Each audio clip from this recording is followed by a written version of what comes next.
When I was collecting devices for my VFD displays video, this one was also on my list, but too expensive for a few shots. And it couldn't be part of that video anyway. You'll find out why.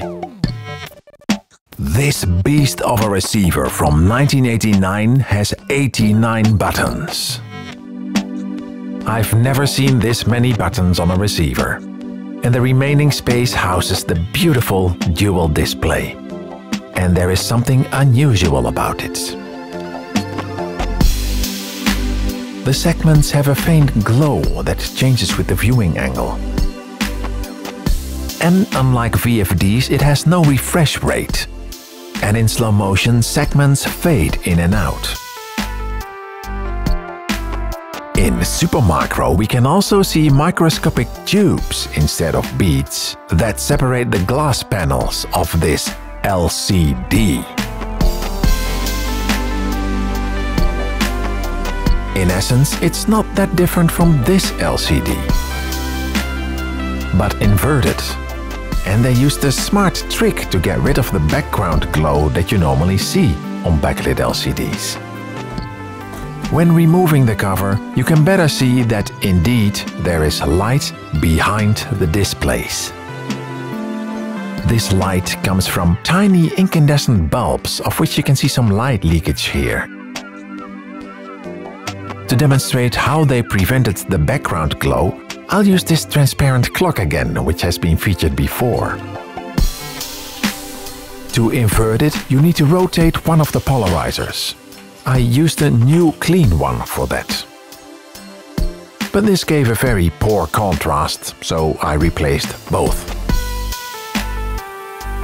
And this is what a LCD without polarizers looks like.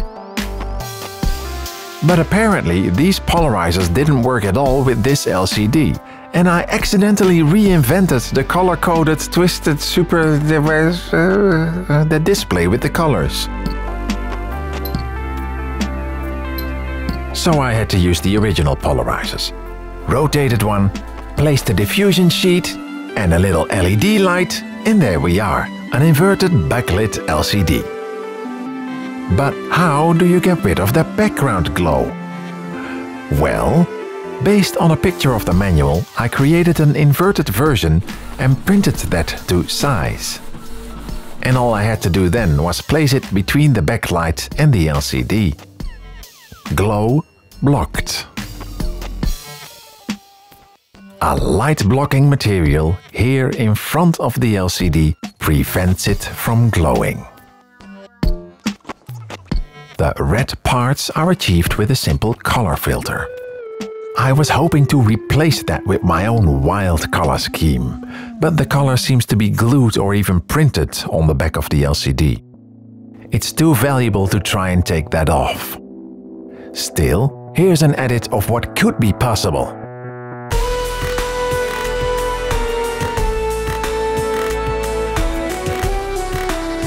You may have noticed I've still customized it in another non-destructive way. The panels on the side can easily be removed and be replaced with a material and color to your likings.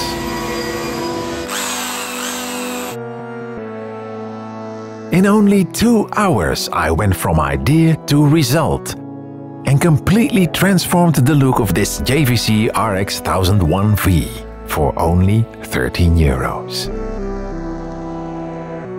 Looks nice, right? Looks nice, right? Well, not really, but it's a nice proof of concept, right? Nice proof of concept, right? Without those panels, the width is more common to combine with other components.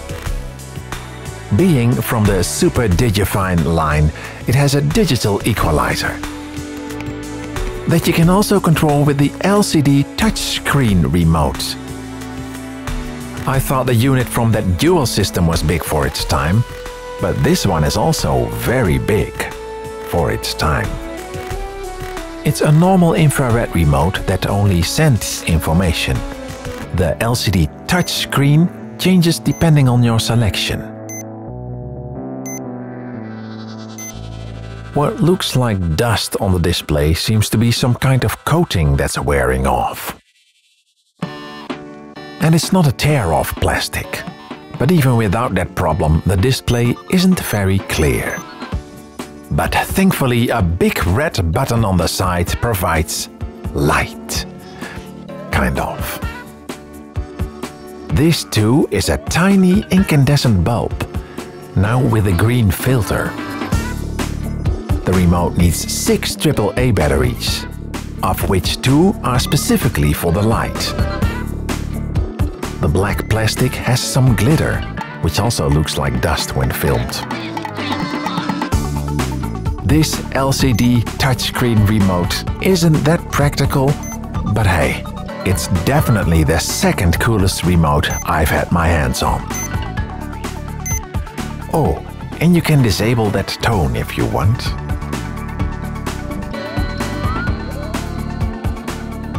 This is one of the early Dolby surround receivers. And it also has a very customizable reverb and delay effects. Here are some examples with extreme settings.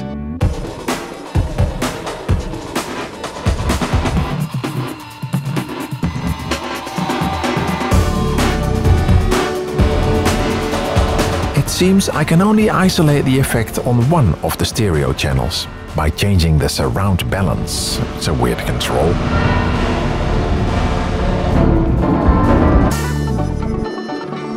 A digital volume control was cool in the 80s.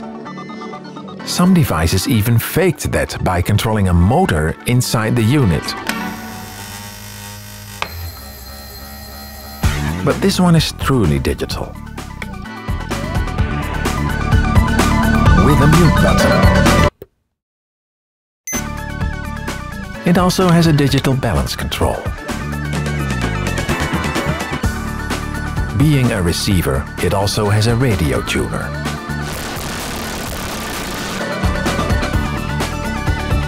Radio text didn't exist yet, but you can manually give presets names.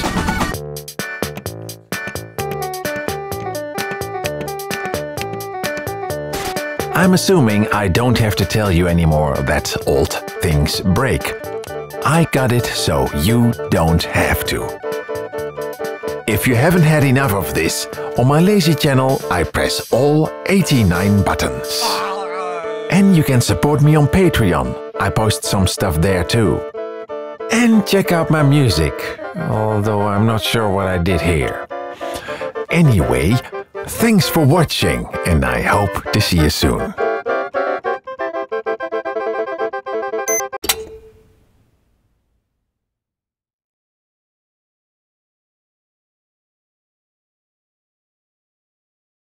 Beep, beep, beep.